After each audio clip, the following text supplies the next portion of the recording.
228连假将至，为富不仁 Vice 证人 Innocent Witness 法律女王 On the Basis of Sex 等3部新片将以人权、司法以及两性平等抢攻228连假档期。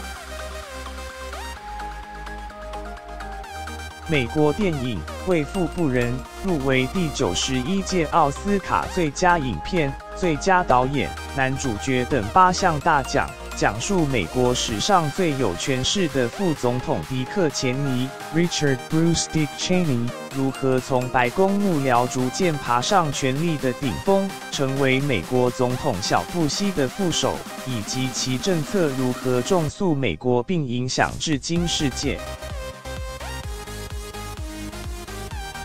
蝙蝠侠克里斯汀·贝尔 （Christian Bale） 饰演钱尼，更为细增重到95公斤，重现钱尼在任时大胆不羁且充满争议的行径，也呈现钱尼后来为捍卫多元性别平权时展现的人道精神。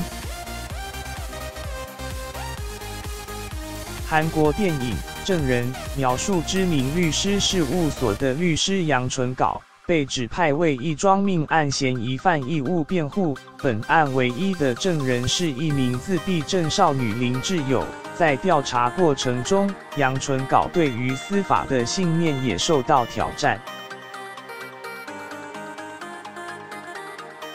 曾主演2004年韩片《脑海中的橡皮擦》的韩星郑宇盛 （Young Woo Sung） 在《证人》中饰演暖男律师杨纯稿，与神同行月之使者金香气 Kim Hyang-gi 则饰演自闭症少女林志友。两人在调查过程中从陌生到破冰的感人友谊，在韩国带动口碑，单日票房更一度挤下大片，机不可失。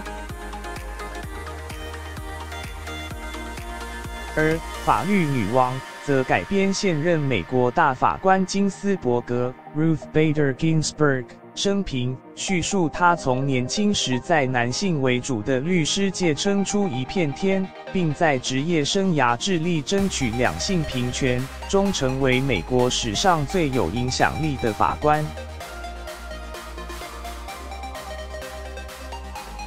曾以《爱的万物论》The Theory of Everything 入围奥斯卡金像奖最佳女主角的费利斯蒂·琼斯 （Felicity Jones） 在本片中饰演这位传奇法官，与《以你的名字呼唤我》（Call Me by Your Name） 提名金球奖最佳男配角的艾米·汉默 （Armie Hammer） 有精彩对手戏，而金斯伯格本尊更在片中客串演出。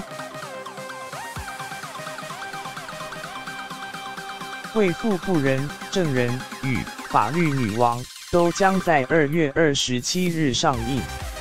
中央社。